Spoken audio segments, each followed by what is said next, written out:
Hola mga Lods, meron akong isi-share sa inyo. Maganda tong bagay na to dahil tingin ko kailangan natin to, lalong-lalo na yung mga Pilipino na nandito sa Spain. Ito ay para sa mga meron ng tarjeta El Corte Inglés. Kung alam nyo yan, syempre alam ng mga Pilipino yan na nandito sa Madrid, Spain. Ayun yung credit card sa El Corte Inglés, sa isang malaking empresa dito or company dito sa Madrid, Spain. Kasi kapag meron ka ng El Corte Inglés na tarjeta, pwede kang makakuha sa kanila ng insurance. Ito yung gusto kong i-share sa inyo. Anong insurance to? Yung insurance na aksidente devolusyon. Okay? Ino-offer siya sa mga meron lang na tarjeta ng El Corte Inglés. Anong kinaganda niya? Siyempre, kapag na-aksidente ka, meron kang makukuha insurance.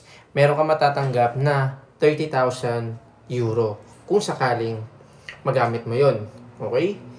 And then, ang kinaganda nito, ito yung magandang parte. Kasi kung hindi mo siya magamit sa loob ng 10 years, lahat ng inihulog mo sa loob ng 10 taon, ibabalik sa'yo. So, para kang nag-iipon at the same time, insured ka. Meron kang protection kung sakaling ma-aksidente ka. Syempre, hindi naman din natin alam kung ano yung mga pwedeng mangyari sa mga susunod na araw, di ba? Kaya, napakahalaga talaga na meron tayong insurance, lalong-lalo na pag nandito sa ibang bansa. Ikukwento ko sa inyo, alam nyo ba, nung time na kumuha kaming dalawa mag-asawa ng insurance na yon. Tik na akong masagasaan.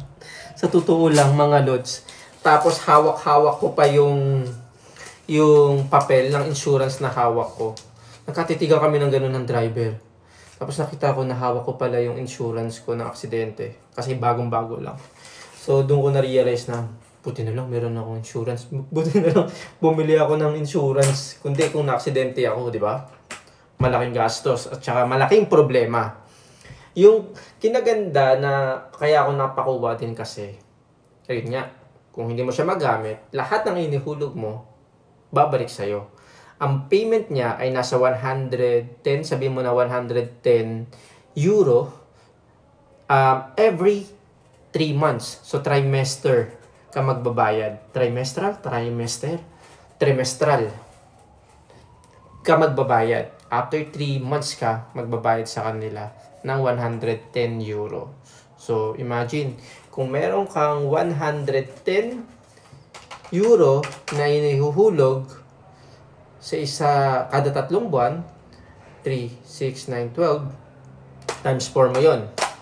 Meron kang naiipon na 440 sa loob ng isang taon. Kung times 10, meron kang naihulog or meron kang naipon na 4,400.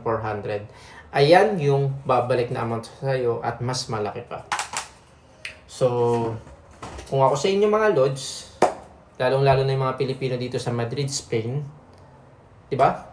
Ang laki ng diferensya ng naipon mo na 4,400 euro sa loob ng 10 years dun sa kapag may nangyari sa'yo na aksidente ka, makukuha mo na 30,000 euro.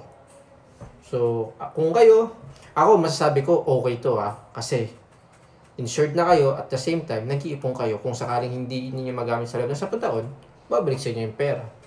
So, okay siya para sa akin talaga. Mahalaga na meron tayong insurance mga Lods. Meron kayong seguro de vida, life insurance, deseso, pag sumakabilang buhay kayo or na-aksidente kayo, maganda na meron kayong mga insurance, lalong-lalo na nandito kayo sa ibang bansa.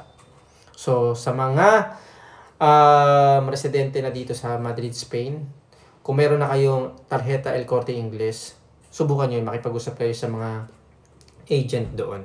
Mag-inquire kayo para sa iba pang mga detalye, mga Lods. So, syempre, gusto ko itong i-share sa inyo nang sa ganun, kayo din yung mag-benefit. Okay, mga Lods? Bueno, kung gusto niyo yung mga ganito klaseng video na makakatulong sa inyo in the future, please don't forget to follow my Facebook page and my YouTube channel, Lods. Bueno, mga Lods, maraming salamat sa panonood and hasta luego, mga Lods. Ciao!